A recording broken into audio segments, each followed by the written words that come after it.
ගම්මැද්ද නැගිටිමු ශ්‍රී ලංකා අයිබෝවන් ඔබ එක්වන්නේ නැගිටිමු ශ්‍රී ලංකා වැඩසටහනත් සමග ගම්මැද්ද නැගිටිමු ශ්‍රී ලංකා වැඩසටහන තුලින් අපි අද විශේෂ කරුණු කාරණා රසක් පිළිබඳව අවධානය යොමු කරන්නට කල්පනා කළා. ඒකට හේතුව තමයි අපි ඔබට මතක ඇති මේ කොරෝනා වසංගතයට අපි අවධානය යොමු කරලා නිවෙස් වලට වෙලා ඉන්න පටන් ගත්ත මුල් කාලය තුලදී නිවෙස් වලට වෙලා ඉන්න අයට අපි කිව්වා චිත්‍ර ඇඳලා එවන්න කියලා. මේ චිත්‍ර අඳින වැඩසටහනත් එක්ක බොහෝ දෙනෙක් එකතු වුණා. විශේෂයෙන්ම කුඩා දරු දැරියන්, ඒ වගේම තරුණ තරුණියන්, වැඩිහිටියන්, පවුලේ සියලු දෙනා හැමෝම එකතු වෙලා මේ වෙද්දිත් විශාල පිරිසක් මේ ක්‍රියාවත් එක්ක එකතු වෙලා ඉන්නවා. ඉන් පස්සේ අපි සියලු දෙනාම එකවන්ව මේ අර්බුදයත් එක්ක නැගී සිටිය යුතුයි කියන අරමුණ ඇතිව ගම්මැද්ද නැගිටිමු ශ්‍රී ලංකා ගීතය රටට හඳුන්වා දුන්නා. ඒ ගීතයත් එක්කත් බොහෝ දෙනෙක් එකතු වුණා. විශේෂයෙන් ගායනයෙන්, වාදනයෙන්, නර්තනයෙන් විවිධ ක්‍රියාකාරකම් හරහා රටේ හැම ප්‍රදේශයකම දරු දැරියන්, තරුණ තරුණියන්, වැඩිහිටියන් නොඑක් දෙනා ආයතන විදිහට, කණ්ඩායම් විදිහට මේ ගීතයත් එක්ක එකතු වුණා. එතෙන්දී අපි දැක්ක විශේෂ කාරණාවක් තියෙනවා. ඒ තමයි මේ අපිත් එක්ක එකතු වුණු අයගෙන් බොහෝ දෙනෙක්, වැඩි පිරිසක් තරුණ තරුණියන්. ඉතින් මේ තරුණ තරුණියන්ට මේ කොරෝනා වසංගතයත් එක්ක අපි කල්පනා කරන විදිහට අභියෝග රැසකට ඉදිරියේදී මුහුණ දෙන්න සිද්ධ වෙනවා. ඒ තමයි ඔබ නිවෙස් වලට ඉන්න කාලය අවසන් කරලා ඇතැම් ප්‍රදේශවල ඇඳිරි නීතිය මේ වුණට ඉවත් කරලා තියෙන්නේ. තවත් ප්‍රදේශවල ක්‍රියාත්මක වෙනවා. කොහොම වුණත් ඔබ මේ වසංගතයෙන් පස්සේ සමාජයට පිවිසීමේදී ඔබට අභියෝග ගැටලු ගණනාවකට මුහුණ දෙන්න සිද්ධ වෙනවා. ඇතැම් විට ඔබට ඒවා ඍජුව හඳුනා ගන්න පුළුවන් වෙයි. ඇතැම් විට එහෙම දකින්න නොලබෙන්න පුළුවන්කමක් තියෙවි. මේ ගැටලු මොනවාද සහ ඒ ගැටලු හමුවේ ඔබ ක්‍රියා කළ යුත්තේ කෙසේද? ඒවා හඳුනාගත යුත්තේ කෙසේද? ඒ ගැනයි අපි අද අවධානය යොමු කරන්නට සූදානම් වන්නේ. මේ පිළිබඳව කතා කරන්න අපි වැඩසටහනට ආරාධනා කළා ඕෂධීද සිල්වා මහත්මියට, මනෝවිද්‍යාඥවරියට, කොතලාවල ආරක්ෂක විශ්වවිද්‍යාලයේ ඇය නියෝජනය කරන අයිබෝවන්. ආචාර්ය ධර්මකීර්ති ශ්‍රී රංජන් ජ්‍යෙෂ්ඨ කතිකාචාර්යතුමන්ට, ජනමාධ්‍ය අධ්‍යයනාංශයේ අංශාධිපති ශ්‍රී පාලි වණ්ඩපේ අයිබෝවන් ඔබතුමන්ට, ඒ වගේම ආචාර්ය ප්‍රියන්ත උඩගෙදර මහතාට, ජ්‍යෙෂ්ඨ කතිකාචාර්ය ඉතිහාසය හා කලා සිද්ධාන්ත අධ්‍යයනාංශය සෞන්දර්ය කලා විශ්වවිද්‍යාලය නියෝජනය කරනවා. අපි සූදානම් වන්නේ මේ තිදෙනාත් එක්ක මම සඳහන් කළ කරුණු කාරණා පිළිබඳව කතා කරන්න. අපි ධර්මකීර්ති ශ්‍රී රංජන් ජ්‍යෙෂ්ඨ කතිකාචාර්යතුමාගෙන් මේ වැඩේ පටන් ගමු. ඔබතුමාගේ ලිපියකුත් අපි දැක්කා මේ කොරෝනා වසංගතය සහ සමාජ තත්ත්වය පිළිබඳව අවධානය යොමු කරලා සකස් කර. මොකක්ද ඔබතුමාගේ කියවා ගැනීම මේ තියෙන තත්ත්වය ගැන අපි ප්‍රේක්ෂකයන්ට පැහැදිලි කිරීමක් කරමු.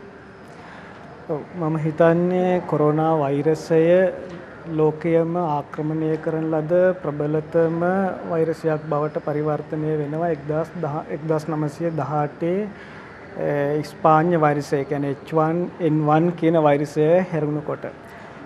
අධ්‍යතන සමාජයේහි කොරෝනා වෛරසය ඉතාමත්ම ප්‍රබල ලෙස පුද්ගලයන්ට පමණක් නෙවෙයි පුද්ගලයන්ගේ සමාජ සංස්කෘතික කාරණාවන් වලටද ප්‍රබල බලපෑමක් එල්ල කරමින් පවතින. මම හිතන්නේ මේක සරල ක්‍රමවේදයක් තුළ අපිට කේන්ද්‍රගත කරගන්න පුළුවන් කමක් ලැබෙන්නේ නැහැ.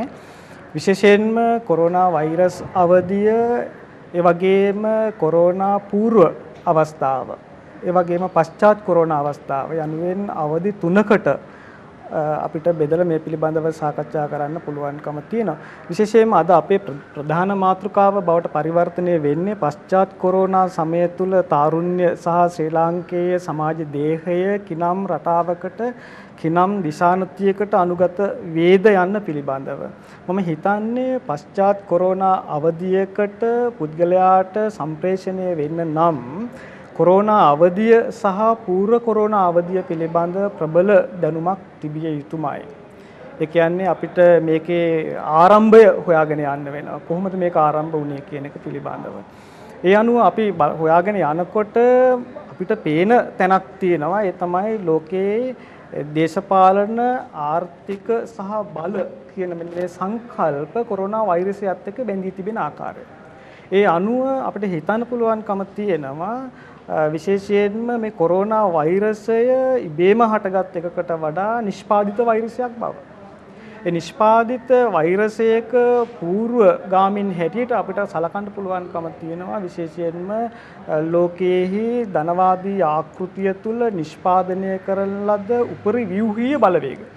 ඒ උපරිව්‍යුහීය බලවේග තුල ගොඩනැගෙන ආර්ථික කාරණාව, ඒ වගේම බල කාරණාව සහ දේශපාලන කාරණාව මේ පරිධියේ රටවල් දක්වා සම්ප්‍රේෂණය කරමින් ගෝලීයකරණය බිඳ වැටෙන අවධියක බලය කොහොමද නැවත කේන්ද්‍රගත කරගන්නේ, ආර්ථිකය කොහොමද නැවත කේන්ද්‍රගත කරගන්නේ කියන තැනට මුළු ලෝකයම ජාලගත කරමින් සංවිධානය වීමේ පැතිකඩක් අපිට මේකේ පේන්නට පටන් ගන්නවා. ඒ නිසා මම හිතන්නේ මේක අපි දකින දෘෂ්ටියට වඩා වෙනත් වූ දෘෂ්ටියක සිට කියවන්නට සිද්ධ වෙන ප්‍රබලතම සමාජ කාරණාවක් බවට එක පැත්තකින් පරිවර්තනය වෙනවා. අනිත් පැත්තෙන් අපි මේ පිළිබඳව සාකච්ඡා කරනකොට කොරෝනා කියන සංකල්පය එහෙම නැත්නම් මේ වෛරසය කියන එක අපිට අලුත් දෙයක්ුත් නෙමෙයි. අපි අද මාධ්‍ය ඉදිරියේහි ඉඳගෙන ප්‍රබල ලෙස බියක් දක්වනවා මේ සම්බන්ධව. ඒ බියක් වීමට අවශ්‍ය කාරණා මේ පසුබිම තුල නිෂ්පාදනය කරලා තියෙනවා සහ නිර්මාණය වෙලා තියෙනවා. ඒ නිසා මම විශ්වාස කරන හැටියට මේක අලුත් වෛරසයක් නෙමෙයි, නැත්නම් අලුත් අත්දැකීමක් නෙමෙයි. එහෙනම් අපි මේක ඉතිහාසයට හොයාගෙන යනකොට 1918 H1N1 වෛරසය මිලියන ගානකට බලපෑවා. මිලියන ගානක් මිය ගියා. ඒ වගේම ලෝකයේ 3න් 1ක ජන සංඛ්‍යාවකට මේක ප්‍රබල බලපෑමක් එල්ල කරන්න පටන් ගත්තා. ඒ වගේම ඊතනේ මෙහාට එනකොට 1957 58 වර්ෂවල H2N2 වෛරසය, ඒ කියන්නේ ආසියානු වෛරසය කියලා එක හඳුන්වන්න පටන් ගත්තා. මේ වෛරසයත් ලෝකයේහි ජනතාව මිලියන 1.1ක් මිය යවන්න සමත් වූ වෛරසයක් බවට පරිවර්තනය වුණා. ඉන් අනතුරුව 1968 වෙනකොට අපිට දකින්න පුළුවන්කම තියෙන H3N2 වෛරසය. එහෙනම් H3N2 වෛරසය හොංකොං වෛරසයක් හැටියට හඳුන්වන්න පටන් ගත්තේ. මේ වෛරසයනොත් ලෝකයේහි මිලියන 1කට වඩා ජනතාවක් මියන්න පටන් ගත්තා. ඊට පස්සේ අපිට දකින්න පුළුවන් 2003 වර්ෂයේ SARS වෛරසය එන ආකාරය, ඒ වගේම 2002-3 කාලය තුල ඊට පස්සේ 2012-13 වල වෛරසයක් එන්න පටන් ගත්තා. ඒ වගේම ඊට පස්සේ ඉබෝලා වෛරසය 2014-15 වගේ වර්ෂවල එන්න පටන් ගත්තා. ඒ අනුව අපි බලනකොට මේ වෛරස් කියන කාරණාව මේ ලෝකයට අලුත් කාරණාවක් නෙවෙයි. අනිත් පැත්තෙන් අපි මේ පිළිබඳව බටහිර සහ යුරෝපීය කාරණාවන් දෙස අවධානය යොමු කරන, විශේෂයෙන් බටහිර පැත්තට අවධානය යොමු කරනකොට ඇමරිකාවේ 1633 සිටම වෛරස් ඇවිල්ලා තියෙනවා. කොරෝනා වෛරසය දක්වාම. එහෙනම් ඇමරිකාවටත් මේක අලුත් අත්දැකීමක් නෙමෙයි. යුරෝපයටත් මේක අලුත් අත්දැකීමක් නෙමෙයි. ආසියාවටත් මේක අලුත් අත්දැකීමක් නෙමෙයි. එහෙනම් අලුත් අත්දැකීමක් බවට අපි පරිවර්තනය කරගන්නේ කොහොමද? කොරෝනා වෛරසය තුල තියෙන ප්‍රබල බව නිසා. මේ ප්‍රබල බවට පුළුවන්කම තියෙනවා මිනිසුන්ගේ චින්තනය බිඳවට. මිනිසුන් මරණයට ගෙන යාම පමණක් නෙමෙයි. මේ මරණයට ගෙන යාම දක්වා මිනිසුන් බිය කරන්න පුළුවන්කම තියෙනවා. මේ සත්ත්ව සමාජය තුල ප්‍රබලතම සංකල්පයනේ බිය. එහෙනම් ඒ බියට පුළුවන්කම තියෙනවා මේ සමාජයේ සංයුතික කාරණා සියල්ලම වියුක්ත කරන්න. එහෙනම් ඥාතිත්වයේ වියුක්ත කරන්න පුළුවන්කම තියෙනවා. අසල්වැසි බව වියුක්ත කරන්න පුළුවන්කම තියෙනවා.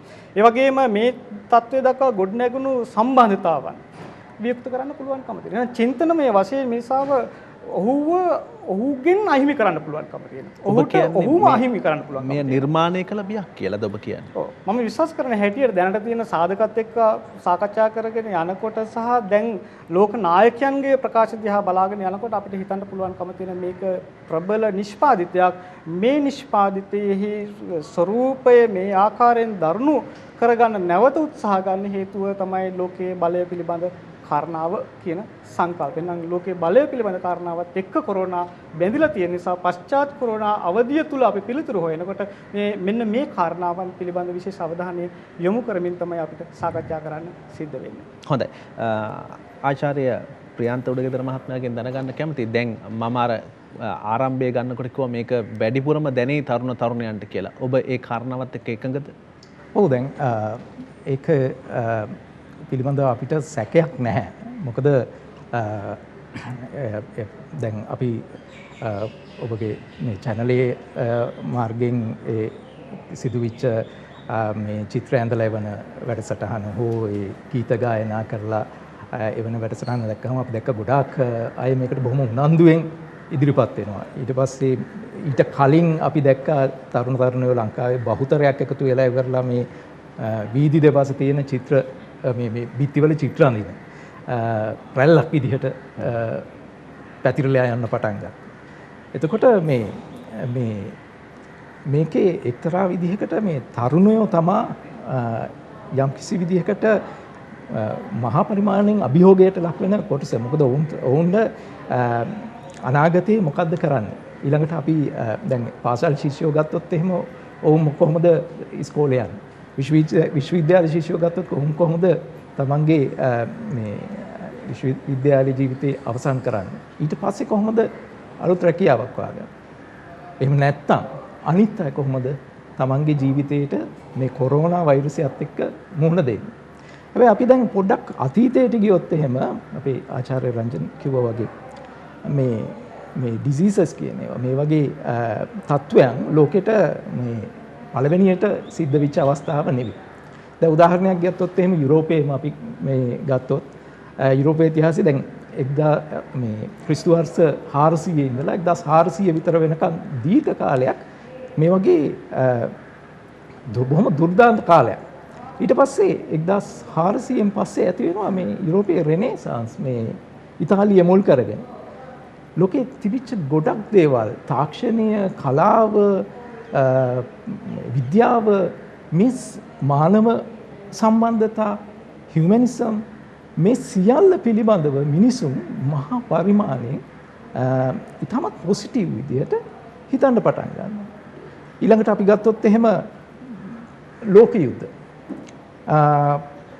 අවසානයේ මිනිස්සු නැවත හිතන්න පටන් ගන්නවා කොහොමද මේ සමාජයට යහපතක් කරන්නේ? ආගමෙන් වෙන්න පුළුවන්, විද්‍යාවෙන් වෙන්න පුළුවන්, තාක්ෂණයෙන් වෙන්න පුළුවන්, කලාවෙන් වෙන්න පුළුවන්. එතකොට අපි මේ ඉතිහාසය පිළිබඳව දන්න කෙනෙක් නම් ඒ පිළිබඳව එක පෙළට සවිඥානිකව අධ්‍යයනය කරගෙන આવොත් පෙනී යන දෙයක් තමයි මේ හැම අවස්ථාවකම ලෝකයේ යම් කිසි විදිහකට තව අඩියක් ඉස්සරහට තියෙනවා. ඒ කියන්නේ පරිවර්තනයක් වෙලා යම් කිසි පරිවර්තනයක් සහ රිවොලූෂන් එකක් කරගන්න උත්සාහ කරනවා. දැන් මගේ එක්තරා මේකක් තමයි දැන් මේක යම් කිසි විදිහට නිර්මාණය කරහෝ නැත්නම් ස්වභාවිකව පරිසරයෙන්ම අපිට ලැබිච්ච දෙයක් වෙන්නත් පුළුවන්. මේක දෙයි සිද්ධ වුණාට පස්සේ මේ සමාජික මෙහෙම අපි අපේ සමාජෙම අපිට දකින්න පුළුවන්. දැන් මම අද දැන් එනකොට බෙල්ලන්විල ඒ තියෙන කුඹුරු අයවල ඔක්කොම ආස්වාදනවා තරුණ පිරිසක් එක්ක වෙලා. බොහොම හරි ලොකු ජවයක් ඇවිල්ලා. මං හිතන්නේ මේක රැල්ලට එන එක නෙවෙයි, මේක සස්ටේනබල් වෙන්න ඕනේ ඉස්සරහට කොහොමද පවත්වාගෙන යන්න. එතන මුළු ලෝකෙම එකතු වෙලා මේකට විසඳුමකුත් හොයනවා. මේ විසඳුම ASCII මේ ආචාර්ය රංජන් ඉස්සලා කිව්වා වගේ මේ බලතුලනය එහෙම නැත්නම් නිකමස් මේ සියල්ලම අන්තර්ගත වෙලා තියෙනවා. නමුත් මං හිතනවා මේ හැම අවස්ථාවකම බොහොම පහසු අවස්ථා නෙමෙයි. මේ මෙවැනි දේවල් සිද්ධ වෙච්චාම මානව ශිෂ්ටාචාරය එක්තැන නවතිනවා, යම්කිසි පසුබෑමකට ලක් වෙනවා. නමුත් එහි ප්‍රගමනය නැවත සිද්ධ වෙනවා. මම හිතන්නේ අනාගතයේ එච්චර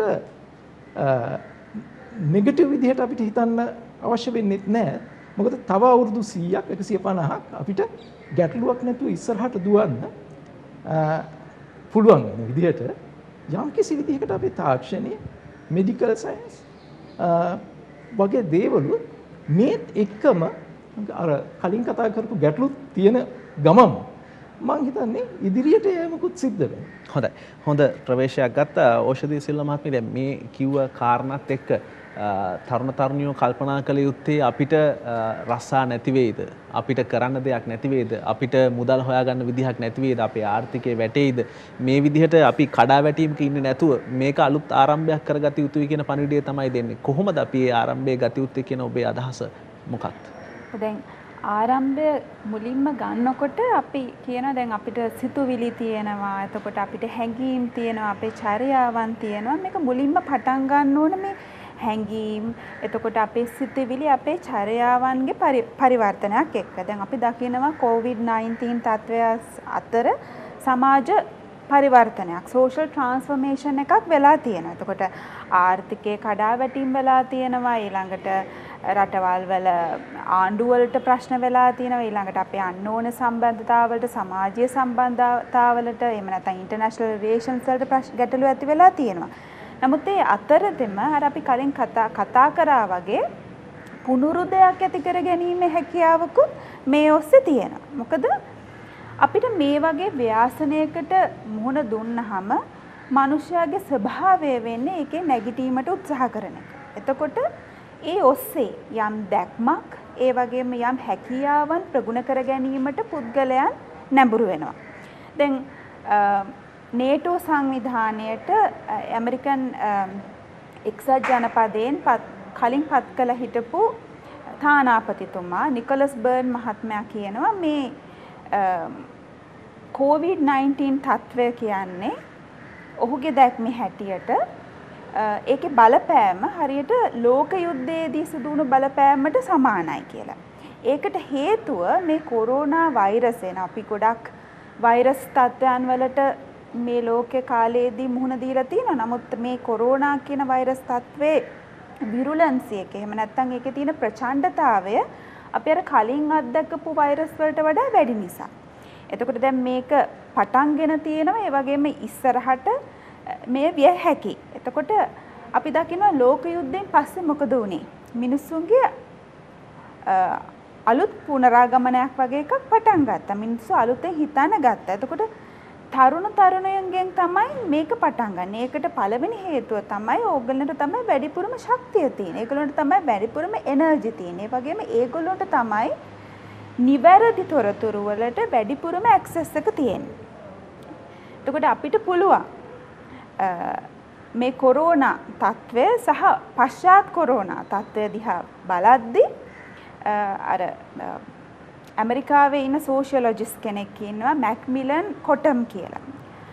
එයාගේ Twitter ගිණුමේ එයා පණිවිඩයක් නිකුත් කරමින් කියනවා අපිට හිතන්න බෑ නැවතත් සාමාන්‍ය තත්ත්වයට යන්න පුළුවන් වෙයි කියලා. නමුත් අපි හිතන්න ඕන අලුතින් සාමාන්‍ය තත්ත්වයක් ඇති කිරීම කියලා. එතකොට මේ අලුතින් සාමාන්‍ය තත්ත්වය කියන එක ඇති කර ගැනීම සඳහා තරුණයන්ට මුලින්ම කරන්න තියෙන්නේ චින්තනයේ ඒගොල්ලෝ හිතන විදිහේ ඒගොල්ලෝගේ සිතුවිලි වල වෙනස්කම් ඇති කර ගැනීමයි. අපේ කතා බහ ඇතුළතද මානසික වශයෙන් මේ පරිවර්තනය කරගන්නේ කොහොමද කියලා මම කතා බහ කරන්න කැමතියි. හොඳයි. අපි මං හිතන්නේ නැගිටිමු ශ්‍රී ලංකා ගීතයත් හඳුන්වලා දුන්නේ ඒ නිසා. මොකද අපි වසංගතයක ඉන්නේ, අපි කනගාටු වෙනවා, සමහරවිට රෝගය හැදෙයි කියලා බියෙන් ඉන්නවා. නමුත් අපි එහෙම ඉන්න ඕනද? අපි එකතු වෙලා මේකෙන් නැගී සිටින්න මගක් සෙවිය යුතුයි. රංජන් මහත්මයාගෙන් දැනගන්න කැමතියි ඔබතුමාගෙන් මේ දැන් මේ කිව්ව කාරණාත් එක්ක අපේ ඔබ තරුණයන් එක්ක විශ්වවිද්‍යාලයේදී ගනුදෙනු කරනවා. ඔවුන් හිතන පතන විදිහත් එක්ක අපිට පුළුවන් වෙයිද අලුත් පිම්මක් තියන්න? මම විශ්වාස කරන හැටියට නම් පුළුවන්. ඒ පුළුවන් බව ගොඩනගාගත යුතුයි. ගොඩනගා ගැනීමට අධ්‍යාත්මික සහ නැත්නම් මානසික සහ සමාජීය ශක්තිය තිබිය යුතුයි. සමාජීය සහ මානසික ශක්තිය පමණක් ප්‍රමාණවත් වෙන්නේ නැහැ. භෞතික ශක්තියද එතනට කේන්ද්‍රගත කරගත යුතුයි. මොකද හේතුව භෞතිකයෙන් කිසියම් අවස්ථාවක මානව චර්යාව ඉවත් නොවන නිසා. අනිත් පැත්තෙන් මානසික සාධකය ඉවත් නොවන නිසා. ඒ නිසා භෞතිකය සහ මනස අතර ප්‍රබල සම්බන්ධයක් අපිට දකින්නට පුළුවන්කම තියෙනවා. ඒ නිසා භෞතිකය අතහැරලා මිනිසාව මිනිසෙකු හැටියට දියුණු මිනිසෙකු හැටියට ඉදිරියට ගමන් කරන්න පුළුවන්කමක් තිබේද කියන ගැටලුව තියෙනවා. එහෙම බැරි නිසා තමයි විශේෂයෙන්ම ඉතිහාසයේ සිට විවිධ සමාජ දර්ශනයන්ද ගොඩනැගිලා තියෙන්නේ. ඒ නිසා පශ්චාත් කොරෝනා අවධිය තුල සමාජය එක්තරා ප්‍රවේශයකට අපි දිශානුගත කරද්දී අපිට ප්‍රබල කාරණාවන් ගැන හිතන්න වෙනවා. කොහොමද අපි මිනිසාගේ මානසික ශක්තිය ගොඩනංවන්නේ, මිනිසාගේ සමාජීය ශක්තිය ගොඩනංවන්නේ කොහොමද, ඒ වගේම කායික ශක්තිය ගොඩනංවන්නේ කොහොමද, කායික ශක්තිය පිළිබඳ ප්‍රබල ගැටලුවක් මේ වෙනකොට ඇවිල්ලා තියෙනවා. අපි ඉතිහාසයේ අපි හා සම්බන්ධ කරද්දී දසමහා යෝධයෝ දැකිය හැකි සිටපු ඉතිහාසයක සිට අපි ඇවිදිලා තියෙනවා. ඒ නිසා අපි ඒහා සමගාමී වෙනකොට අපිට එවැනි ශක්තියෙන් දකින්න බැරි නිසා ප්‍රතිශක්තිකරණයක් ගැනද අපිට කතා කරන්න වෙලා තියෙනවා. ඒ නිසා කායික ප්‍රතිශක්තිකරණය පමණක් නෙමෙයි සමාජීය ප්‍රතිශක්තිකරණයද කතා කරන්න වෙලා තියෙනවා. ඒ වගේම මානසික ප්‍රතිශක්තිකරණයද කතා කරන්න වෙලා තියෙනවා. එහෙනම් මේ කායික මානසික සහ සමාජීය ප්‍රතිශක්තිකරණයන් ගැන සාකච්ඡා කිරීමේදී අපේ සමාජ සංස්කෘතික ව්‍යුහයන් අපිට අමතක කරගෙන යන්න පුළුවන් කමක් ලැබෙන්නේ නැහැ. එහෙනම් අපේ සමාජ සංස්කෘතික ව්‍යුහයන් බටහිර සමාජ සංස්කෘතික කාරණාවන් වලට වඩා සුවිශේෂීව වෙනස් වෙනවා. අපි උදාහරණයක් හැටියට යුරෝපයේ සහ ඇමරිකාව පිළිබඳව සාකච්ඡා කරනකොට අපිට දකින්න පුළුවන්කම තියෙන නියෝ ලිබරලිසම් සංකල්පය. නව ලිබරලිසම් නැත්නම් ලිබරල් ආධිපත්‍ය ගොඩනැගිලා තියෙන ආකාරයක් අපිට දකින්න පුළුවන්කම තියෙන රාජ්‍ය සංකල්පයේද එතනට මිනිසාව බටහිර සහ යුරෝපීය ප්‍රජාව තල්ලු කරලා තියෙනවා. එහෙනම් ඒ රාජ්‍ය ප්‍රතිපත්ති සහ සැලසුම් ඒ ආකාරයේ නිර්මාණය වීමත් එක්කම රාජ්‍ය සංකල්පය දෙවෙනි තැනට ඇවිදilla තියෙනවා. ලිබරල් සංකල්පය තමයි පළවෙනි තැනට ඇවිල්ලා තියෙන්නේ. එහෙනම් බටහිර සහ යුරෝපීය සමාජ සන්දර්භය තුළ ව්‍යුහගත වන එම ලිබරල් සංකල්පයට පුළුවන්කම ලැබිලා නැහැ එම සමාජ සංස්කෘතික කාරණාවන් නිවැරදි ලෙස අරගෙන යන්න. බැරි වූ නිසා තමයි කොරෝනා වෛරසයට දහස් ගණනක් ලක්ෂ ගණනක් බිලි වෙන්න පටන් අරගෙන තියෙන. 100,000 ගණන් වලින් එහි අයික්‍ය නිර්මාණය වෙන ආකාරය අපිට දකින්න පුළුවන්කම තියෙනවා. හැබැයි ওই ලිබරල් සංකල්පය ආසියාවෙන් තමයි ආරම්භ වෙන්න පටන් ගන්න. එහෙනම් ආසියානු ලිබරල් සංකල්පය ගොඩනැගෙන්නේ විඥානික සහ බුද්ධිමය ක්‍රියාවලින් මූලිකව. එහෙනම් ඒ විඥානික සහ බුද්ධිමය ක්‍රියාවලින් මූලිකව ගොඩනැගෙන ලිබරල් සංකල්පය නිරන්තරයෙන්ම අතහැරීම කියන සංකල්පයත් එක්ක තමයි කේන්ද්‍රගත වෙන්නේ. එහෙනම් මෙහි ලිබරල් සංකල්පයේ අතහැරීමේ කියන කාරණාවත් එක්ක කේන්ද්‍රගත වෙනකොට ඇමරිකානු සහ යුරෝපීය සමාජ සන්දර්භය තුළ ලිබරල් කියන සංකල්පය ධනවාදී මූලධර්ම හරහා නිෂ්පාදනය වෙන ආකාරයක් දකින්න පුළුවන්. එන්න මේ දෙක එකතු වෙලා පරිභෝජනවාදී ක්‍රමයකට සමාජය ගමන් කරගෙන යනවා. එහෙනම් අපේ පරිභෝජනවාදයයි ඔවුන්ගේ පරිභෝජනවාදයයි අතර ප්‍රබල වෙනස්කමක් අපිට දකින්න පුළුවන්කම තියෙනවා. එහෙනම් ඒ ලිබරල් සංකල්පය සහ ධනවාදී ආකෘති සහ ඒහා සම්බන්ධ වුණු පරිභෝජනවාදී ක්‍රියාවලින්ට පුළුවන් කමක් ලැබිලා නැහැ ඒ සමාජය පාලනය කරගන්න. එහෙනම් අපේ සමාජ සංස්කෘතික කාරණාව අපිට පුළුවන් අපේ මේ කොරෝනා වෛරසයත් එක්ක පුළුවන්කම ලැබිලා තියෙනවා ඒක පාලනය කරගන්න. ඒ කියන්නේ සමාජ සංස්කෘතිය තුළින් පාලනයක් නිර්මාණය කරනවා. එහෙනම් මරණ සංඛ්‍යාවේ අඩු වැඩි වීම අපිට මෙතන දකින්න පුළුවන්කම තියෙනවා. එහෙනම් අපේ සමාජයන් වල මරණ සංඛ්‍යාව අඩු වීමත් එම සමාජයන් වල මරණ සංඛ්‍යාව වැඩි වීමට හේතුත් හොයාගෙන යද්දී සමාජ විද්‍යාත්මකව, මානව විද්‍යාත්මකව, මනෝවිද්‍යාත්මකව, දාර්ශනිකව මේ පිළිබඳව අපිට සාකච්ඡා කරන්න පුළුවන්කම තියෙනවා, හොයාගෙන යන්න පුළුවන්කම තියෙනවා. ඒ නිසා ප්‍රබල ප්‍රතිශක්තියක් අපේ සමාජ සංස්කෘතික කාරණාවල තියෙනවා. එහෙනම් අපි මේ සමාජ සංස්කෘතික කාරණාව තුළ ව්‍යුහගත වෙන ප්‍රතිශක්තිකරණය තවදුරටත් අරගෙන යන්නේ කොහොමද? එහෙනම් එතන තමයි අපිට කේන්ද්‍රගත වෙන්නේ. එහෙනම් රාජ්‍ය සංවිධානය අපිට පුළුවන්කම තියෙන තවදුරටත් එම්පවර් කරන. ඒ කියන්නේ වර්තමාන රාජ්‍ය පමණක් නෙමෙයි.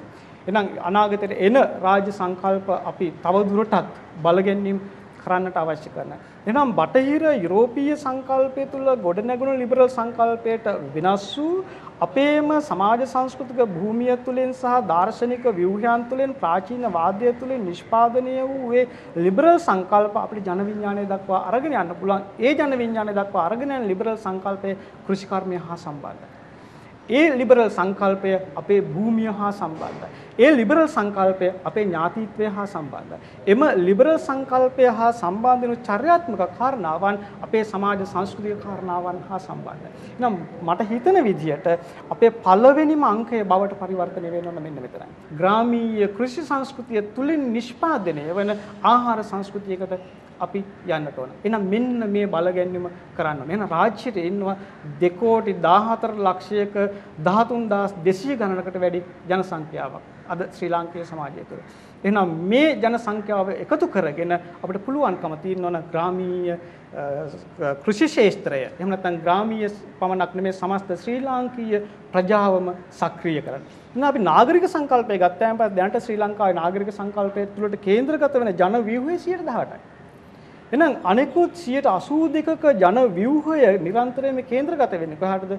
ග්‍රාමීය රටාවට. ග්‍රාමීය සමාජයට. එහෙනම් ග්‍රාමීය සමාජය සක්‍රිය කරොත්, ග්‍රාමීය සමාජය ශක්තිමත් කරොත් අපිට පුළුවන්කම තියෙනවා පශ්චාත් කොරෝනා අවධිය තුල නිර්මාණය වන සමාජය 100ට වැඩි ගණනකින් සුරක්ෂිත කරගන්න, ආරක්ෂා කරගන්න. එහෙනම් මෙන්න මෙතන තමයි අංක 1 හැටියට මම දකින්නේ. ඒ වගේම අපිට අත්‍යවශ්‍යම කාරණාවක් බවට පරිවර්තන වන අධ්‍යාපනය කියන එක ගැන හිතන්න.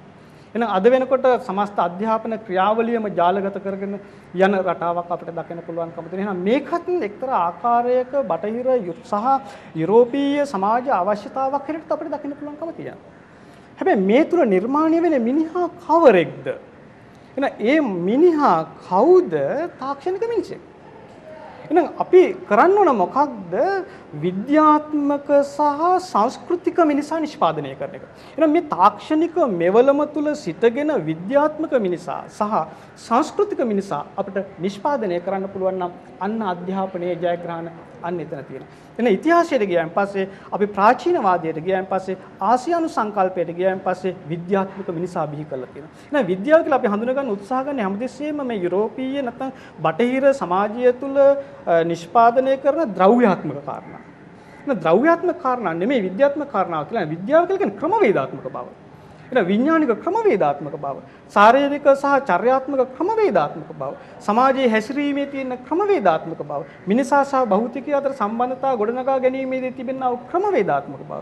එහෙනම් විද්‍යාව කියන සංකල්පයට කේන්ද්‍රගත වෙන්නේ මෙවැනි දෙයක් නම් අපිට පුළුවන්කම තිබෙන්න ඕන මෙන්න මේවා මූලික කරගෙන විද්‍යාත්මක මිනිසා නිෂ්පාදනය කරන්න. ඒ විද්‍යාත්මක මිනිසා කවදාවත් සංස්කෘතිය අමතක කරන මිනිහෙක් බවට පරිවර්තනය වෙන්නේ නැහැ. විද්‍යාත්මක මිනිසා සහ සංස්කෘතික මිනිසා කේන්ද්‍රගත කරගෙන තාක්ෂණික කාරණාව උපයෝගී කරගෙන අපිට අධ්‍යාපන ක්‍රමය නිෂ්පාදනය කරන්න පුළුවන්කම තිබුණොත් අපි ජයග්‍රහණය එතන අපිට දකින්න පුළුවන්කම තියෙනවා. ඔව්. මම අහන්නේ මේ වෙලාවේ තරුණ තරුණියන් තමන්ගේ සරල තාරුණ්‍යයෙන් මිදෙන්න ඕනිද ඔබ කියන විදිහට?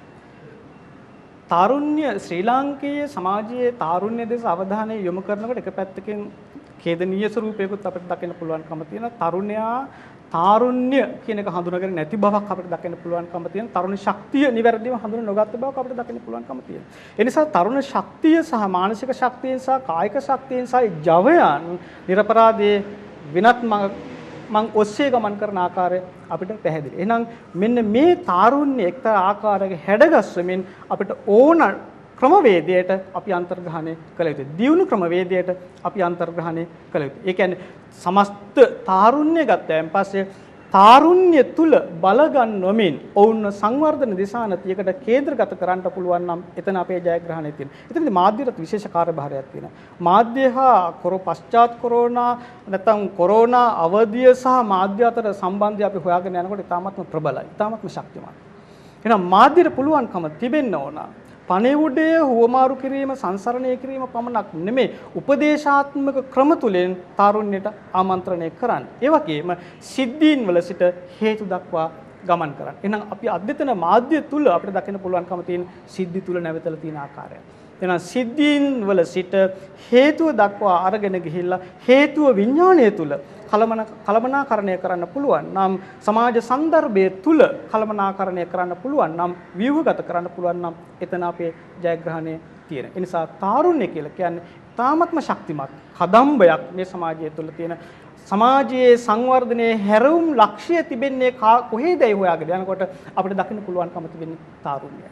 දැන් තාරුණ්‍ය බල සම්පන්න කිරීම, ජව සම්පන්න කිරීම අපගේ යුතුයකමයි, ඔබගේ යුතුයකමයි, රාජ්‍ය සංකල්පයේ යුතුයකම බවට පරිවර්තනය වෙන වැඩිහිටියන්ගේ යුතුයකම බවට පරිවර්තනය වෙන මේ යුතුයකම බිඳ වැටුනොත් බිඳ වැටෙන්නේ ඔවුන්ගේ අයිතිවාසිකම් පමණක් නෙමේ අපේද අයිතිවාසිකම්. එහෙනම් අයිතිවාසිකම් පිළිබඳව සාකච්ඡා කරනකොට යුතුයකම කියන සංකල්පය බැහැර කරලා අපිට යන්න පුළුවන් කමක් නැහැ. සමස්ත සමාජ ක්‍රියාවලියේම ප්‍රබල යුතුයකමක් තියෙනවා. ඒ ප්‍රබල යුතුයකම තමයි තාරුණ්‍ය බල සම්පන්න කරමින්, ජව සම්පන්න කරමින්, අධ්‍යාත්මිකව පෝෂණය කරමින් සංවර්ධන දිශානතියකට අවතීර්ණ කිරීම. එයයි අපේ ප්‍රාර්ථනයක්, එයයි අපේ කාරණාව.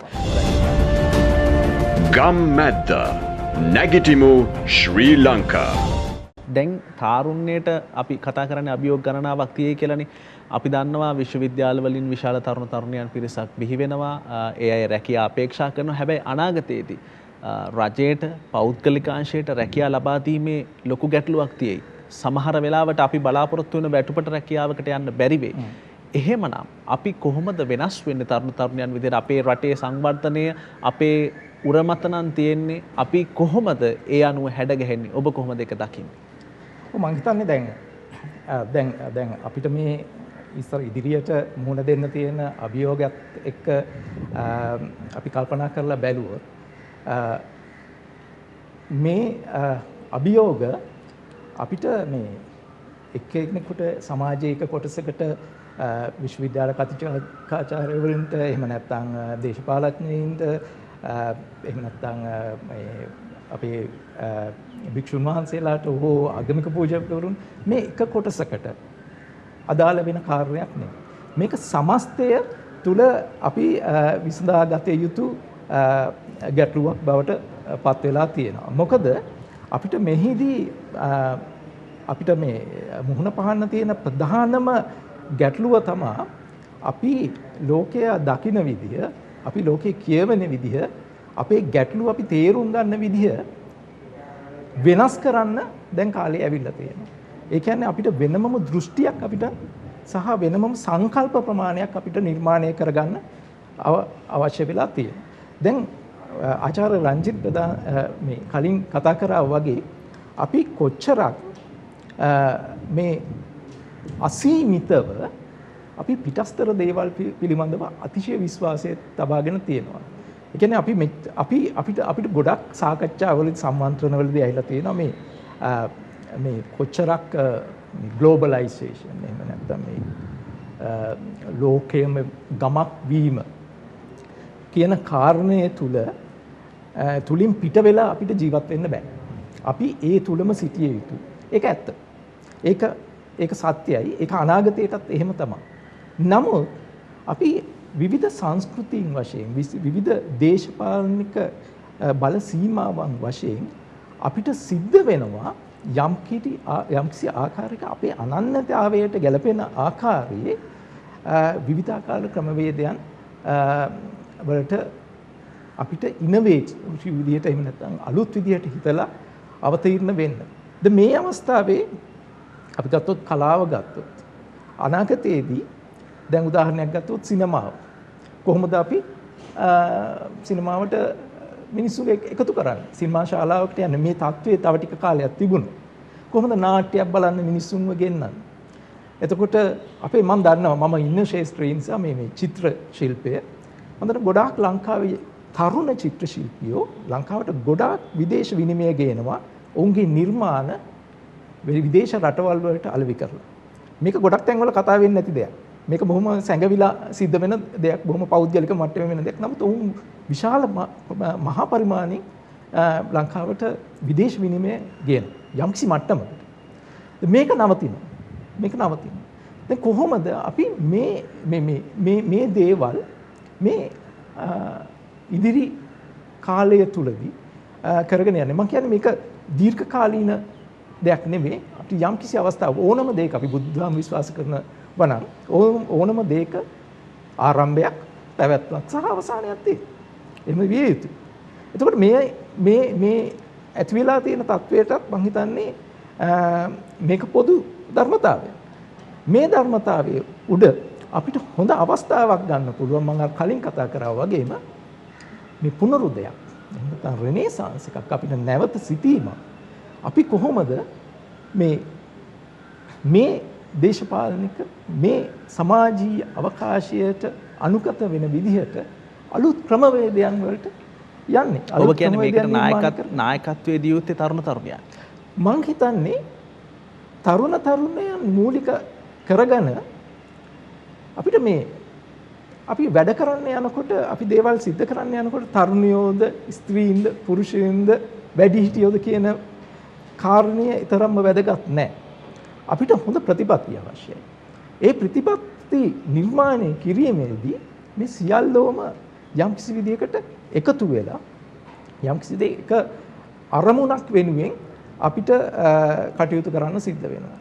මේක මං හිතන්නේ අපිට මොන විදිහකටවත් අතාරින්න පුළුවන් කාරණයක් නම් වෙන්නේ නැහැ අනාගත අභියෝගය වලට මුහුණ දෙන්න යනකොට. මොකද අපි ලංකාවේ අපි තරුණයෝ ගත්තොත් එහෙම මං හිතන්නේ ඔවුන් හරිම නිර්මාණශීලී.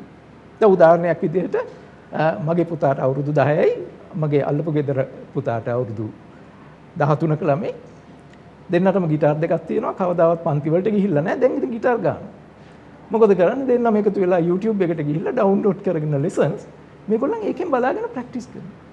මම හිතන්නේ බොහොම සරල උදාහරණයක් මම මේ ගත්තා. අපේ විවිධ තරුණ තරුණියෝ විවිධ නිර්මාණ කළා. නිර්මාණ දැන් මේ අවස්ථාවේ වෛරසයට ප්‍රතිචාර දක්වන විදිය, ඖෂධ ලබා දෙන විදිය. දැන් මෙච්චර දවසක් සැඟවෙලා එළියට දාගන්න බැරුව තිබිච්ච දේවල් මාධ්‍යෙත් යනවා. මේ කරන දේවල් හරිම රෝ.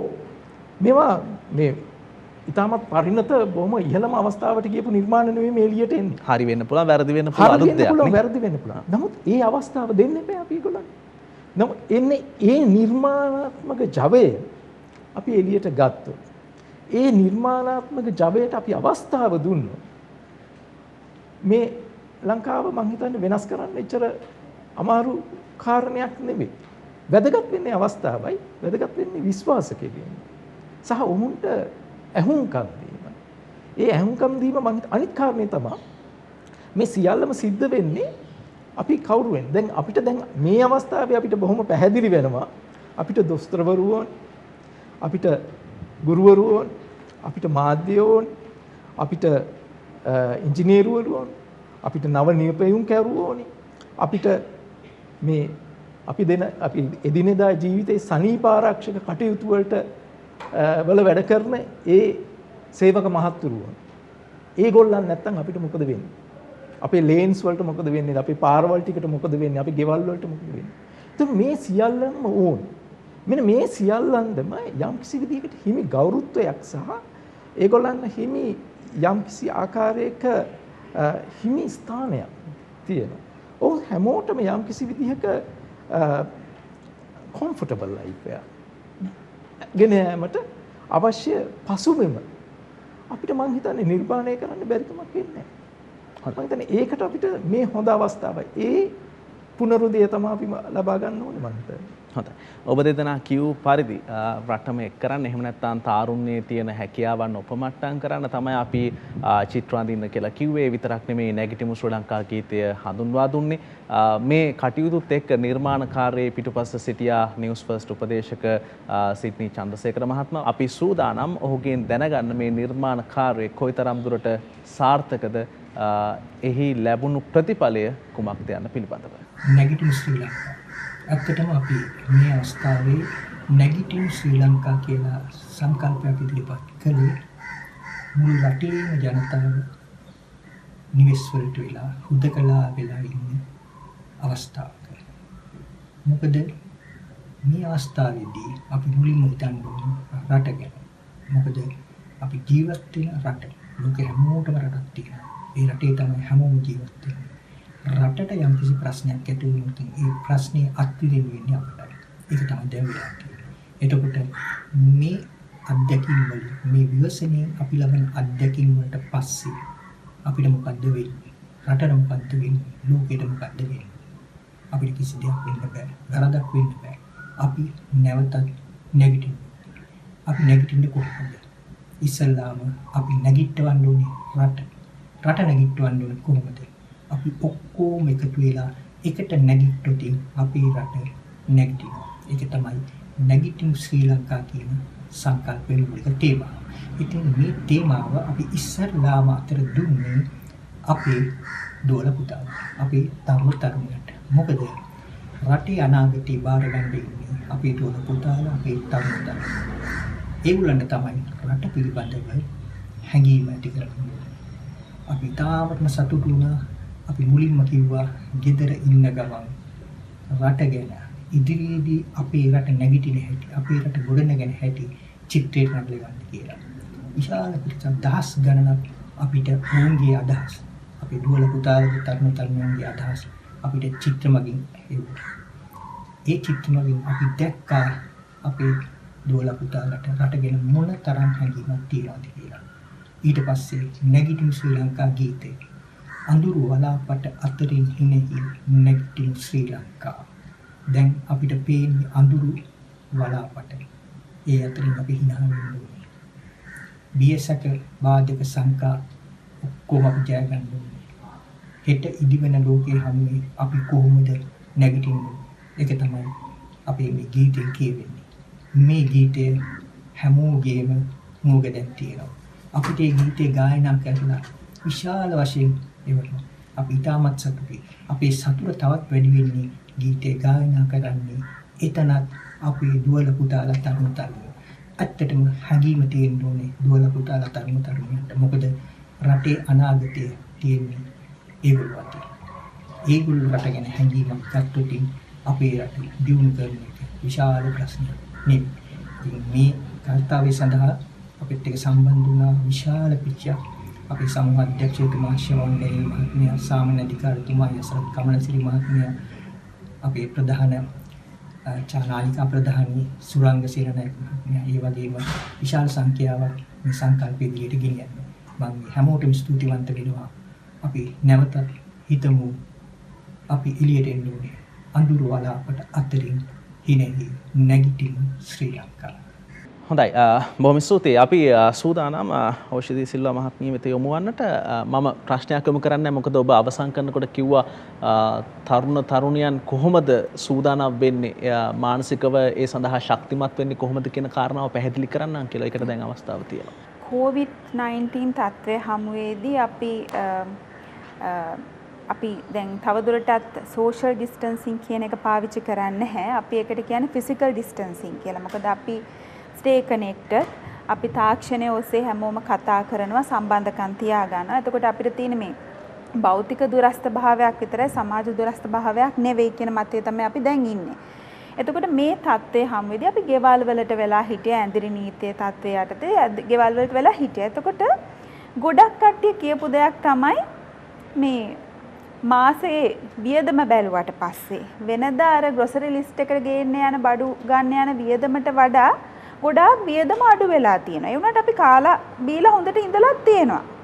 එතකොට පළවෙනි පියවර වන්නේ මේක තරුණයන්ට විතරක් නෙවෙයි, මේක සමාජීය වශයෙන් හැමෝටම තේරුම් ගන්න පුළුවන් දෙයක් තමයි අපේ මූලික අවශ්‍යතා මොනවද කියලා අපි හඳුනා ගන්න ඕනේ. එතකොට අපිට ඉංග්‍රීසියෙන් මේකට කියනවා අපිට needs තියෙනවා, wants තියෙනවා. එතකොට needs කියන්නේ අපේ මූලික අවශ්‍යතාවයන්, අපිට සපිරෙන්න ඕන දේවල්.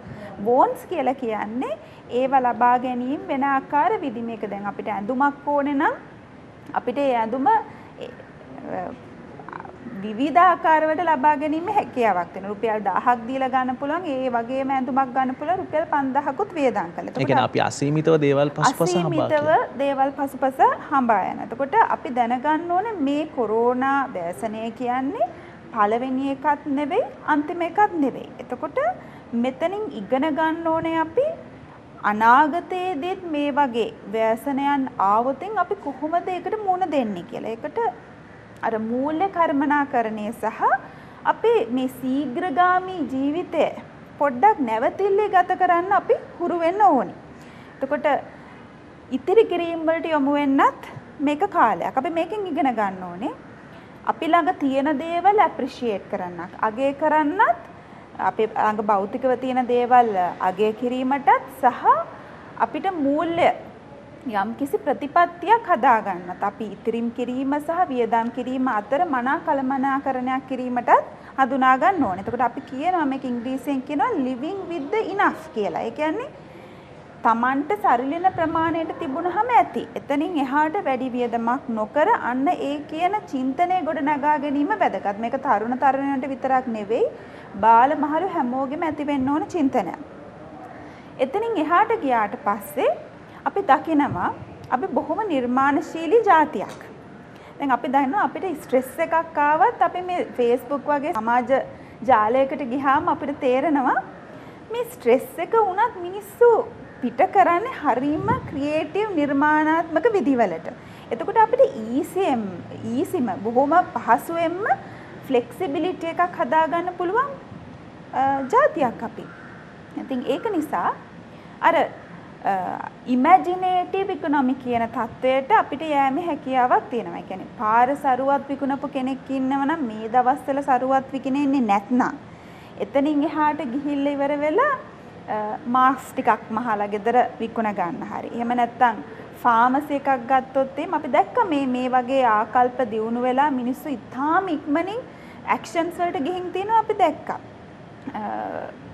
hand sanitizers නැත්නම් මේ අත් පිරිසුදු කරන දියරයන් එකපාරට රැල්ලක් ඇවිලා වගේ මේ කොවිඩ් තත්ත්වය හැමෙන් නැති වෙලා ගියා. එතකොට අපි දැක්ක ඒත් එක්කම ඉතාම ඉක්මනින් අපිට මේව ගන්න තියෙනවා. මොකද මිනිස්සු ඒව නිර්මාණය කරන්න ගියා. එතකොට මේ ඉමැජිනේටිව් ඉකොනොමි අපිට යම් කිසි තත්ත්වයක් හම්වේදී යම් කිසි අපි කරගෙන ගියපු දේවල් වලින් ඉපීමක් කරන්න බැරි නම් ඉපීම කරන්න පුළුවන් කොයි ආකාරයෙන්ද කියලා හඳුනාගෙන ඒ ඔස්සේ ආදායමක් හොයාගන්න උත්සාහ කිරීම තාරුණ්‍යයට වගේම වැඩිහිටි හැමෝටමත් කළ හැකි දෙයක්.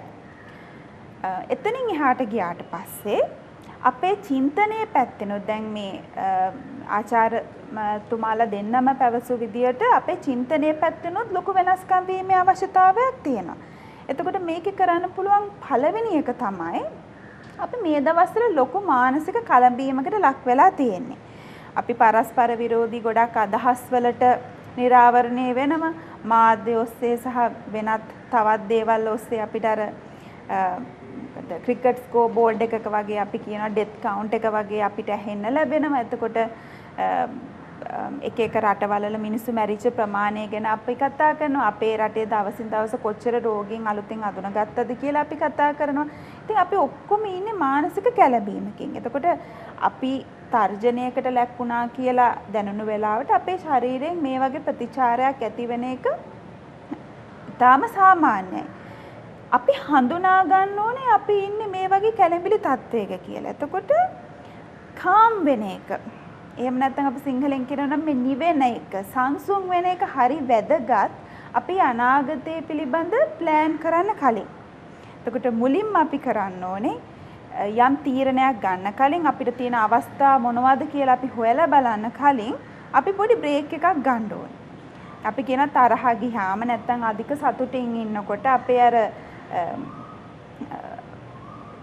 ඉමෝෂන්ස් ගොඩක් එළියට ඇවිල්ලා හැඟීම් ගොඩක් එළියට ඇවිල්ලා තියෙන අවස්ථාවල තීරණ ගන්න එපා කියලා. එතකොට අපි පොඩි බ්‍රේක් එකක් අරගෙන තමයි නැවතිල්ලේ මේ තීරණ ගන්න ඕනේ. එතකොට අපිට හිතේ කැළඹීමක් තියෙනවා නම් මේ තාරුණ්‍යයට සහ සියලුම දෙනාට මේ අවස්ථාවේ තියෙන්න පුළුවන්.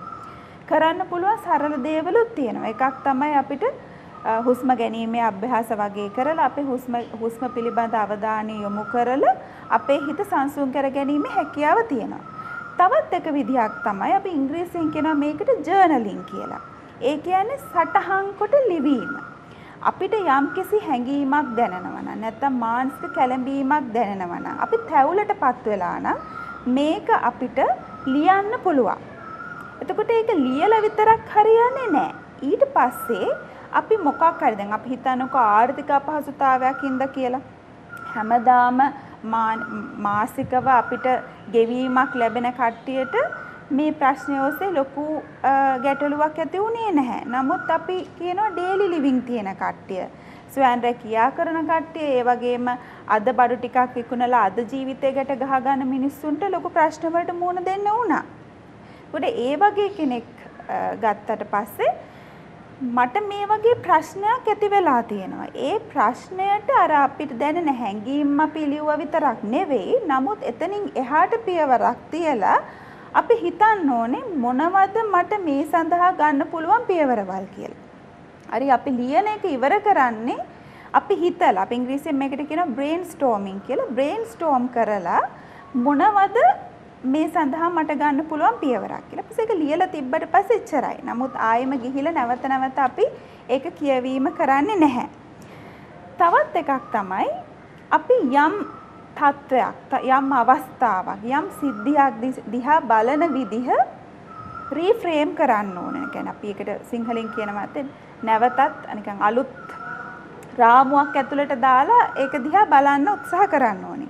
මම උදාහරණයක් විදිහට ගන්නම්. දැන් අපි දැවෙන ප්‍රශ්නයක් විදිහට තියෙන්නේ ගොඩක් පුද්ගලයන්ට වැඩි පුද්ගලයන්ට මේ ආර්ථික අපහසුතාවලට මුහුණ දෙන්න වෙලා තියෙනවා. එතකොට ආර්ථික රටේ ආර්ථිකයට වැඩි හරයක් බර දරන්නේ තාරුණ්‍යනේ. එතකොට තාරුණ්‍යයට තියෙන දැවෙන ප්‍රශ්නයක් තමයි මේ ආර්ථික අපහසුතාව. සමහර පුද්ගලයන්ට තමන්ගේ වැටුපෙන් ලැබෙන ප්‍රමාණයෙන් 80%ක් වගේ ගෙවීමක් සිදු කරන්න පුළුවන්. තවත් පුද්ගලයෙක්ට වැටුපක් දිනපතා ලැබෙන එකක් නැති වෙන්න පුළුවන්. ඉතිරි කරගත්ත ටික විතරක් වෙන්න පුළුවන්. තව කෙනෙක්ට හිතන්න පුළුවන් මට දෙසැම්බර් මාසෙදී මගේ මේ කොන්ට්‍රැක්ට් එක ඉවර වෙනවා. එතනින් පස්සේ මේ තත්ත්වය හැමෝම මම කොහොමද රැකියාවක් හොයාගන්නේ?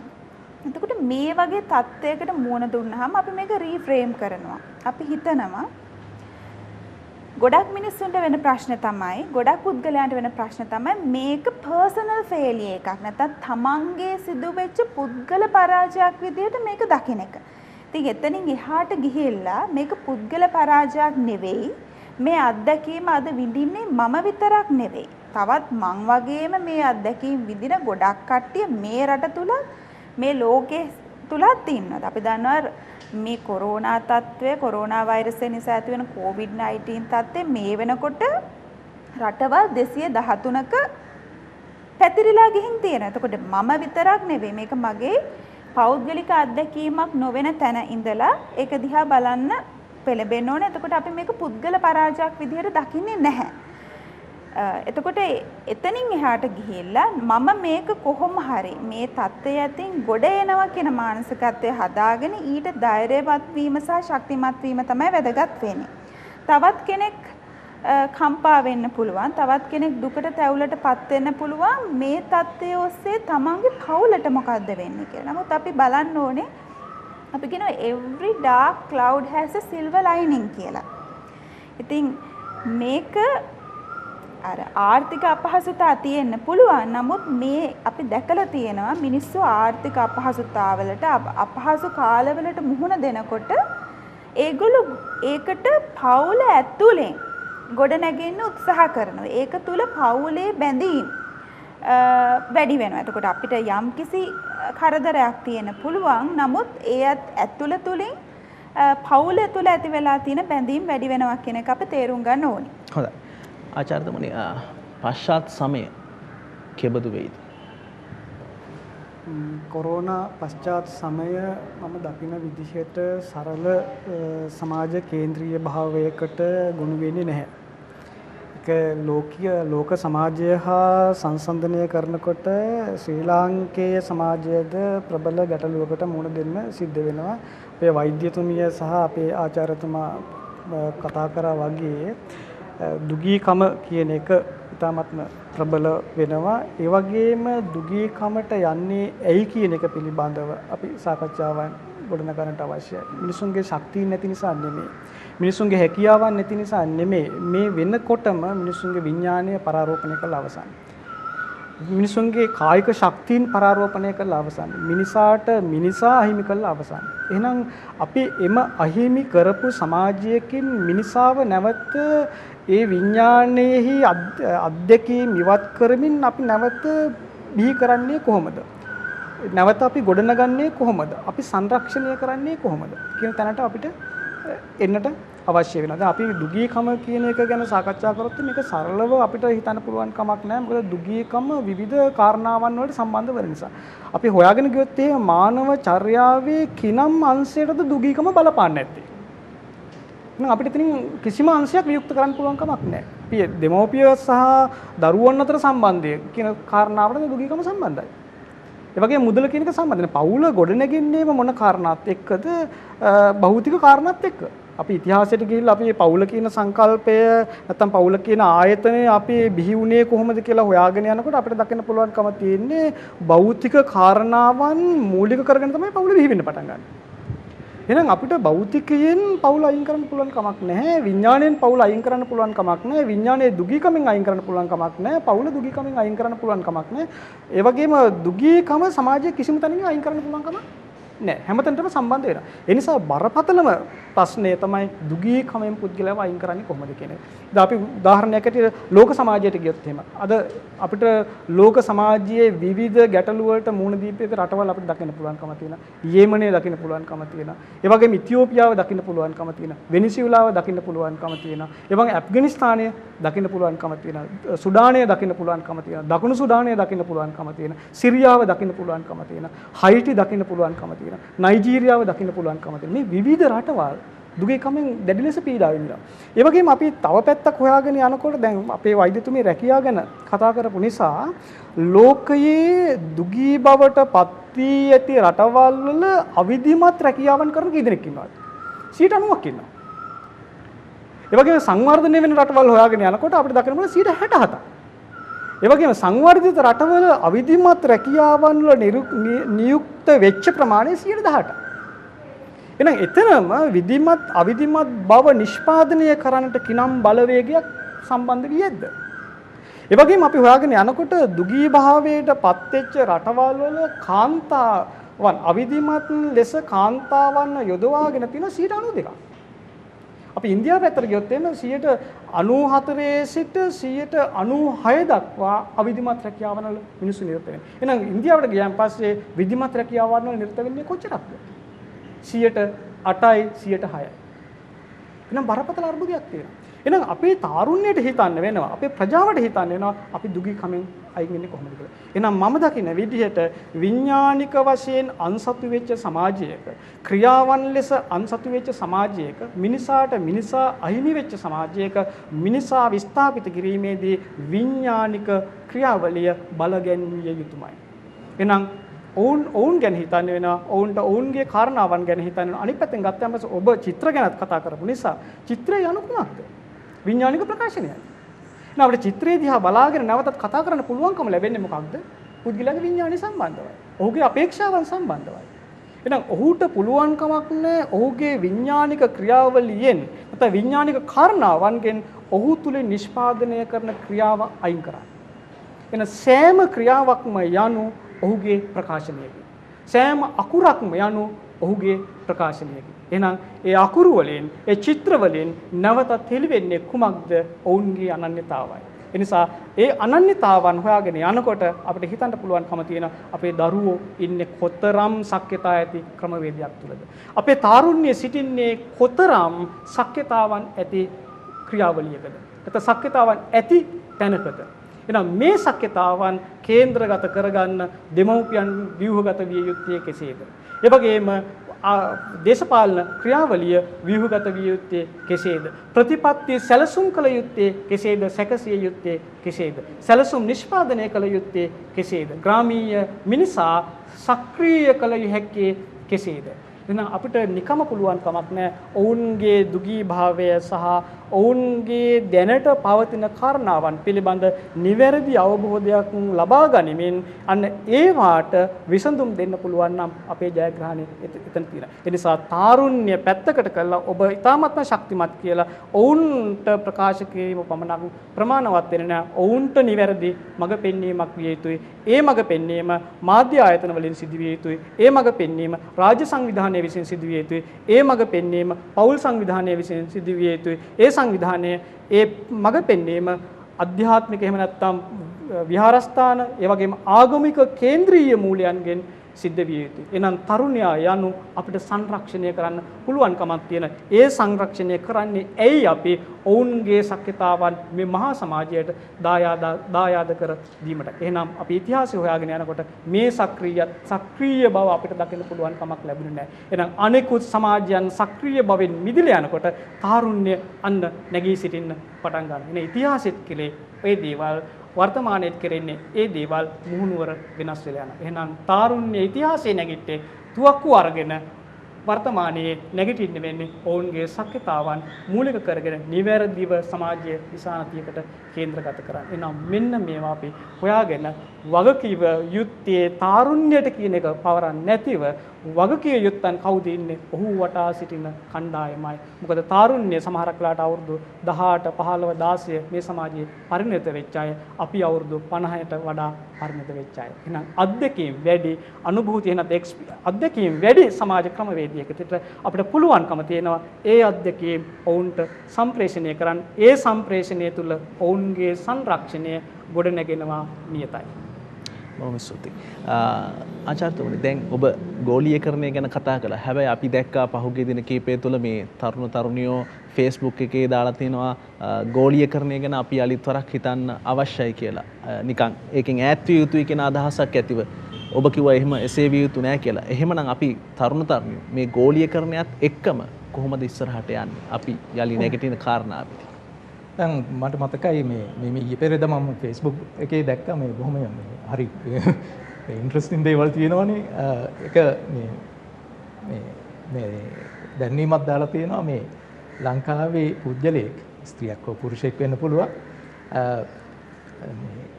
දියුණු රටකට ගියොත් එහෙම ඒ රටේ ඉන්න ඕනම කෙනෙක් කසාද බඳින්න කැමතියි. ඉහළ රස්සාවක් කරන, පහළ රස්සාවක් කරන ඕනම කෙනෙක්. නමුත් ලංකාවේ එහෙම කැමති නැහැ. දැන් මේව හරි මේට වැඩිය වෙනස් විදිහට මේක ලියලා දුන්නේ. ඒක මම දන්නේ නැහැ සුදුසුද කියලා තිබ්බ විදිහ කියන්නේ. නමුත් මේක දැන් අපි කියවපුවාම අපිට එන අදහස තමයි පොඩක් මේක ගැන හිතපුවාම මේ අපේ සිතුවිලි වල අපි ලෝකය දකින විදිහේ වෙනසක්. එහෙම නැත්නම් අපේ කොහොමද අපි ඉදිරියේ අපිට මුහුණ දෙන්න සිද්ධ වෙන අභියෝග වලට අපි ලැහැස්ති වෙන්නේ කියන අදහසක් තමයි මට එන්නේ. මොකද හේතුව දැන් ඔය 1980 ගණන් වල වගේ එංගලන්තේ පොලිටෙක්නික්ස් කියන කොලේ පාසල් මේව කොලේජස් ඇත්තටම විද්‍යාල මේව විශ්වවිද්‍යාල බවට පත් කරන්න ඕනි කියලා ලොකු රැල්ලක් ගියා. මේ රැල්ලේදී එතකොට තිබුණේ ඔය ලීඩ්ස් යුනිවර්සිටි එක, ඔක්ස්ෆර්ඩ් ඒ වගේ බ්‍රිස්ටල් යුනිවර්සිටි එක වගේ මහ ලොකු ප්‍රධාන පෙළේ යුනිවර්සිටි විතරයි. මොකද අනිත් ඒ වගේ තිබුණේ ඩිප්ලෝමා. දැන් මේ වගේ මෙහෙම ගිහිල්ලා මේගොල්ලන් ලොකු ඉල්ලීමක් කරනකොට ඉතින් අර ඔක්ස්ෆර්ඩ් වගේ තැන් වලට යන්න පුළුවන් වුණේ සමාජයේ එක කොටසකට විතරයි. අනිත් කොටසක් කිව්වා නෑ අපිට උපාධිය ඕනේ කියලා. අපිට ඩිප්ලෝමා නෙවෙයි අපිට උපාධිය ඕනේ.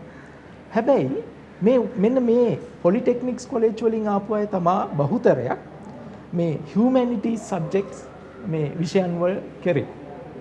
එතකොට විශාල ප්‍රමාණයක් එංගලන්තේ වෙනත් යුරෝපීය රටක ගත්තත් මේ humanities කරන කට්ටිය ඉන්නවා අපේ වගේම තමයි. අපිට මේගොල්ලන් හැමෝම මට අත්දැකීම් තියෙනවා. මම එංගලන්තේ අවුරුදු 10කට වැඩි කාලයක් හිටපු නිසා මට ශිෂ්‍යයෝ හම්බෙනවා මේ සුපර් මාකට්ස් වල, මැක්ඩොනල්ඩ්ස් වල විවිධ තැන්වල වැඩ කරන. මේ වැඩ කරන අය ඔවුන් ඒ අවස්ථාව අපි මේක අපිට ඕන විදිහට නිර්මාණය කරගන්න පුළුවන්. ඒගොල්ලන් මේ උපාධියක් ඉල්ලුවේ දැනුම වැඩි කරගන්න.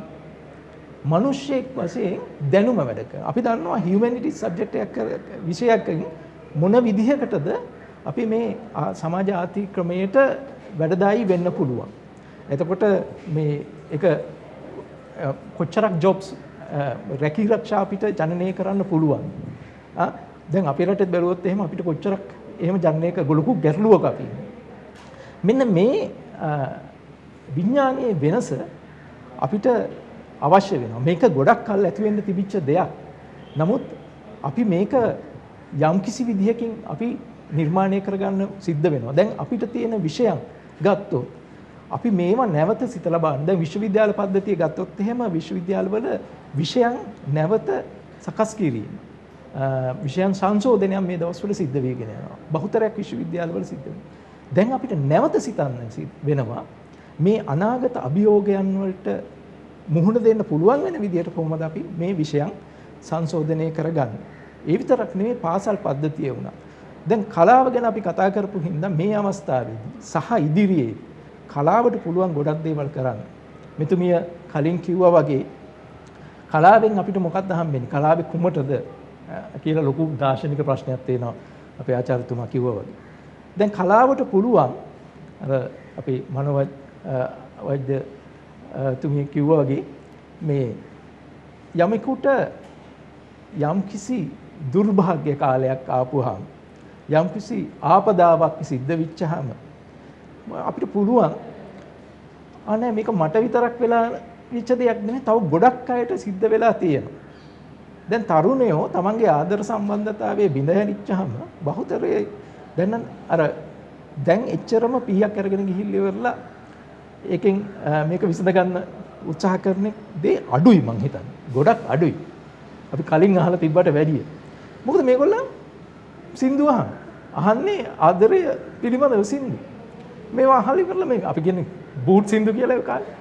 ඉතින් මේක අහලා ඉවරලා මේගොල්ලන්ට යම් කිසි අවබෝධයක් එනවා නෑ. මේක මේ මට විතරක් මේ පාත් පිච්ච හෙනයක් නෙවෙයි.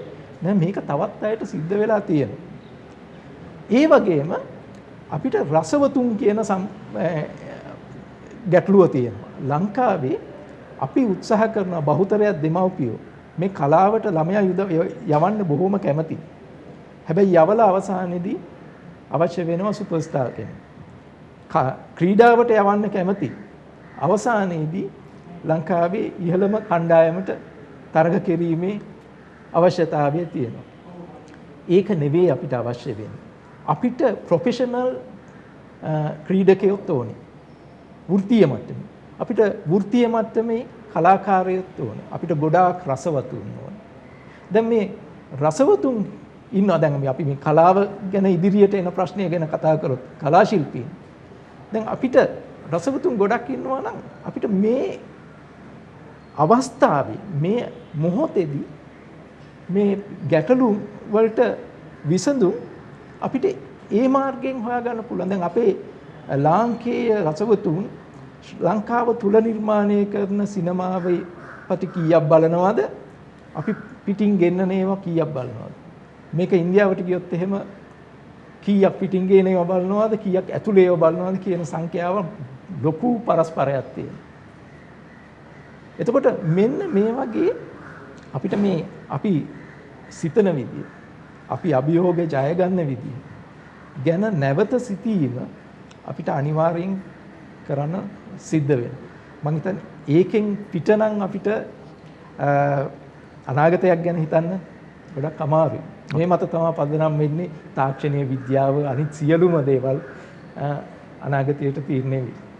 හොඳයි. මම හිතන්නේ ඔබතුමාලා දෙන්නම කිව්වාගේ සිතුවම තමන්ගේ ප්‍රකාශනයේ මාධ්‍යයක් කියලා සඳහන් කර කරුණු කාරණා ඔප්පු වෙනවා. අපිට එවපු චිත්‍රවල ගොඩක් තිබුණේ ඇත්තරම ලංකාව මේ අපේ මව්බිම කොහොමද යලිත් නගා සිටවන්නේ කියන කාරණාව තමයි සිතුවම් වල තිබ්බේ. ඒකෙන් අපිට පේනවා ඒ තරුණ චවය හොඳ තැනක ඉන්නවා කියන එක. ඔබ කිව්වා වගේ අවශ්‍ය වෙන්නේ යම් කිසි මඟ පෙන්වීමක්. ආචාර්යවරු විදියට ඔබ සියලු දෙනා ඒ වගේම බලධාරීන්ගේ පැත්තෙන් මාධ්‍යයෙන් හැම දෙනාගේ පැත්තෙන් මේ තාරුණ්‍යයට මඟ පෙන්වීමක් තමයි අවශ්‍ය වෙන්නේ. ඉතින් අපි මේ වැඩසටහන කරන්නේත් ඒ කරුණු කාරණාව යම් කිසි තාක් දුරකට ඉෂ්ට කරන්න අපි මේක මූලාරම්භයක් කොටගෙන අපි හැමෝටම විවෘතව ආරාධනාවක් කරමු. ඒ තාරුණ්‍යයට ජවය ලබා දෙන්න, මඟ පෙන්වීම ලබා දෙන්න. අපිට මේ වැටුණු තැනින් එහෙම නැත්නම් දින කිහිපයකට නැවතුණු තැනින් ඊටාම ඉක්මනින් ගොඩ යන්නට පුළුවන්කම තිබෙනවා. තරුණ තරුණියන්ගේ ජවයත් මුළු රටම එක තැනකට අරගත්තොත්. මම හිතන්නේ අද වැඩසටහනට එක්වුණු අපේ ආචාර්ය ධර්මකීර්ති ශ්‍රී රංජන් මහතාට, ඒ වගේම ආචාර්ය ප්‍රියන්ත උඩගෙදර මහතාට, ඒ වගේම ඕෂධි ද සිල්වා මහත්මියට අපි බෙහෙවින්ම ස්තුතිවන්ත වෙනවා. ඔබ විශාල මඟ පෙන්වීමක් කළා. මම හිතන්නේ ඔබ කියූ කරුණු කාරණා බොහොම කෙටි වෙලාවක් තුළ සඳහන් කළාට විශාල ගැඹුරක් තියෙනවා කියලා අපි හිතනවා. ඒ නිසා කියපු දේවල්, ඔබ අහපු දේවල් යලිත් හිතලා බලන්න. ඒ ඔබේ ජීවිතයට බද්ධ කරගන්නේ කොහොමද සහ ඒ තුලින් ඔබ යමක් ගන්නෙ කොහොමද කියන දෙස ඔබ ආපසු හැරිලා බලන්න. ඒ තුලින් ඔබට යමක් හිතන්න පුළුවන්කම තිබේවි. ඒ හරහා අපිට ඊටාම ඉක්මනින් මේ අර්බුදයෙන් ගොඩ යන්න පුළුවන්කමක් තියෙවි. අපි සමුගන්නවා. ඔබට සුබ රාත්‍රියක්.